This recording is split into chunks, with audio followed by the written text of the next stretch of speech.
కృష్ణారావు అనే వ్యక్తికి వైసీపీ పార్టీకి కానీ జగన్మోహన్ రెడ్డి గారికి కానీ ఎలాంటి సంబంధం లేదు.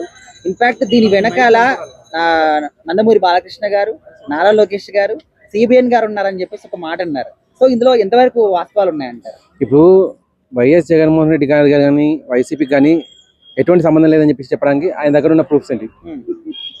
అంటే ఇక్కడ కేసులు పెట్టినా కూడా జనసేన వాళ్ళే పెడుతున్నారు, టీడీపీ వాళ్ళు పెట్టట్లేదు, అందుకోసం లేదు. ఇప్పుడు సేమ్ అదే విధంగా ఇప్పుడు నారా చంద్రబాబు నాయుడు గారు కానీ లోకేష్ గారు కానీ లేదంటే పవన్ కళ్యాణ్ గారు కానివ్వండి, వీళ్ళు ఎవరైనా ప్రత్యక్షంగా వచ్చి కేసులు పెట్టారా? లేదు. మరి పెట్టినప్పుడు వీళ్ళకి ఎలా ఆపాదించారు? కొడాలి నాని గారు అంటే కొడాలి నాని గారికి తెలివి అనేది రోజు రోజుకు తగ్గిపోతుంది. ఆయన వీళ్ళ పేర్లు చెప్పారు. ఇప్పుడు వీళ్ళ పార్టీలో ఉన్న వాళ్ళు మేబీ పెట్టారేమో, వాళ్ళే పెట్టారని చెప్పి గ్యారంటీ ఉంది. ఇంకా బయట వాళ్ళు పెట్టలేదా? అంటే వైఎస్ఆర్సీపీ వాడు ఒక్కడు కూడా దొరకడా? ఒకవేళ పొరపాటు దొరికితే మీరేం చేస్తారు? రాజకీయ సన్యాసం తీసుకుంటారా? నేను చూపిస్తాను వెతికి ఆ పెట్టిన వాళ్ళలో వైఎస్ఆర్సీపీ వాడు కూడా ఉన్నాడని చెప్పేసి. అప్పుడు మీ సమాధానం ఏంటిది? నేను చెప్పదలుచుకుంది ఒకటేనండి. ఇందులో ఏంటంటే అటు వైఎస్ఆర్సీపీయా లేకపోతే టీడీపీయా లేకపోతే జనసేన అని చెప్పేసి కాదు. ఇక్కడ తను టార్గెట్ చేసింది హిందూ సమాజాన్ని. భారతదేశంలో ఏదైతే అత్యధిక జనాభా ఉందో, ఏదైతే సనాతన కాలం నుంచి, సనాతన ధర్మం అంటే సనాతన కాలం నుంచి ఉందని చెప్పి అర్థం అండి. సనాతన కాలం నుంచి ఏదైతే అవలంబించుకుంటూ వస్తున్నామో అది సనాతన ధర్మం అన్నట్టు. అటువంటి ధర్మాన్ని నీచంగా తక్కువ చేసి మాట్లాడమని చెప్పి ఆ ప్రశ్న రావడానికి అని చెప్పేసి పరిపాటి అయిపోయింది. సార్ ఇప్పుడు ఆయన ఏదైతే స్టేజ్ పైన మాట్లాడారో ఆ స్టేజ్ పైనే డైరెక్ట్ గా ఒక మాట చెప్పాడు, రేపు పొద్దున మా ప్రభుత్వం వచ్చినప్పుడు మీ సంగతి ఏంటో చూస్తా అని చెప్పేసి. Same dialogue. అలాంటప్పుడు మరి వీళ్ళు దేన్ని బేస్ చేసుకొని పార్టీకి నాకు సంబంధం లేదని అదేనండి. ఇప్పుడు క్లియర్ గా కొడాలి నాని గారు మీకు ఈ డైలాగ్ వినిపించిన తర్వాత కూడా ఇంకా మీరు వైఎస్ఆర్ జగన్ గారికి సంబంధం లేదని చెప్పి అంటారు. మరి పవన్ కళ్యాణ్ గారు చెప్పిన డైలాగ్ ఏమని చెప్పిన ఆయన చెప్పలేదు. ఆయన చెప్పినది మీ నాయకుడు ఎవరైతే చెప్పిందో 2029 వస్తుంది, అప్పుడు మనం చూద్దాము, అప్పుడు భరించండి అని చెప్పి మీ నాయకుడు అన్నారు. అదే సేమ్ డైలాగ్ని 2029లో మా ప్రభుత్వం వస్తుందని చెప్పి ప్రశ్నరావుని కూడా అన్నారు. అంటే మీకు ఎట్లాగో సంబంధం ఉన్నట్టే కదా, మీరు ఫండింగ్ చేస్తున్న దాని వల్లనే కదా ఇతను ఇంత రెచ్చిపోతుంది.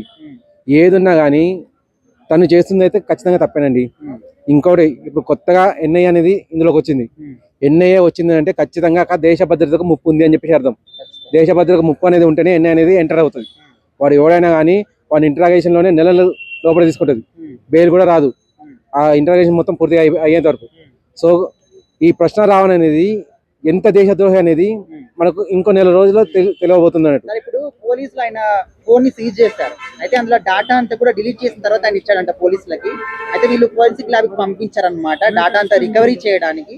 ఆ రిపోర్ట్స్ వచ్చిన తర్వాత అందులో ఏంటంటే ఆ ఫోన్ లో అమ్మాయిలకు సంబంధించినటువంటి న్యూడ్ వీడియోస్ కనిపించాడు, చాలా మంది అమ్మాయిలకు సంబంధించి. సో అసలు దీని వెనకాల ఏంటి, ఆయన ఫోన్ లోకి వీళ్ళ వీడియోస్ ఎందుకు వచ్చాయని చెప్పేసి కూడా వాళ్ళు ఆలోచిస్తున్నారు. అసలు ఏం జరుగుతుంది అంటారు ఈ విషయంలో? ఒకటి పత్తిత్త అని చెప్పేసి ఉంటుంది సార్. తను మాట్లాడి ఆ రకంగానే అంటూ నేను సనాతన ధర్మాన్ని తిట్టడం కానీ క్రిస్టియానిటీ తిట్టడం కానీ అంటూ ఏది లేదు.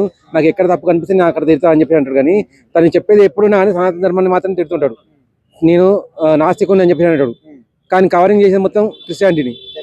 అటువంటి అన్ని చేసుకుంటూ తన క్రిస్టియానిటీలోనే నాకు తెలిసి ఎవరైతే అమ్మాయిలు ఉన్నారో ఆ క్రిస్టియానిటీలో బీద వర్గ అమ్మాయిలు వాళ్ళని ప్రలోభ పెట్టించి వాళ్ళ న్యూడ్ వీడియోస్ అన్ని దగ్గర పెట్టుకొని ఉంటాడు. వీడియో ఎంత నీచుడు అంటే ఎవరికైనా మంచి చేయాలనుకుంటే కనీసం ఆ వీడియోలన్నా పెట్టుకోకూడదు, వానికి ఆ మాత్రం జ్ఞానం అని ఉండాల్సింది. అటువంటిది ఈవెన్ ఫోన్లో డిలీట్ చేసిన తర్వాత కూడా ఎన్ఐఏ లాంటి సంస్థలు, ఎన్ఐఏ వదిలేసేయండి, చిన్న పిల్లలు ఇప్పుడు ఎవరైతే కొత్త సాఫ్ట్వేర్ నేర్చుకుంటారో వాళ్ళు కూడా క్లియర్ తెలుసు డిలీట్ చేసిన తర్వాత కూడా ఆ ఫోన్ డేటా అని చెప్పి తీయొచ్చు అని చెప్పి. ఆ మాత్రం కూడా తెలియని వాడు వీడు ఎలా మీ నాయకుడు అయ్యాడో నాకు అర్థమయ్యట్లేదు. ఇప్పుడు వీడి కోసం అని చెప్పి జులుసులు తీస్తున్నారంట, మా వాడిని అలా అరెస్ట్ చేస్తున్నారు, ఎలా అరెస్ట్ చేస్తున్నారు, ఇక్కడ చేస్తున్నారు, అక్కడ చేస్తున్నారు అని చెప్పి. అయ్యా మీకు కొద్దిగా బుద్ధి అనేది ఉంటే మీ చెల్లెళ్ళే ఉండొచ్చు, మీ అక్కలే ఉండొచ్చు, వాళ్ళ దగ్గర న్యూడ్ వీడియోలు దొరికినాయి. అటువంటి నీచుడు వాడు ఎన్ఐఏ పట్టుకుందంటే దేశానికి ఖచ్చితంగా దోహేవాడు. అదంతా పక్కన పెట్టేస్తే మన అక్క చెల్లెలో ఉండొచ్చు అక్కడ, ఎవరు అని చెప్పి మనం చెప్పలేము. అటువంటి వాడిని మీరు సపోర్ట్ చేస్తున్నంటే మీరెంత నీచులో అర్థమవుతుంది. ఈ నీచుడికి ఖచ్చితంగా శిక్ష పడాల్సిందే. ఎంతైనా 3 ఏళ్ళు అని చెప్పి ఎవరు అన్నారండి? 3 ఏళ్ళు కాదు, లైఫ్ లాంగ్ పడాలి, మళ్ళీ బయటికి రావద్దు. థ్యాంక్ యూ అండి.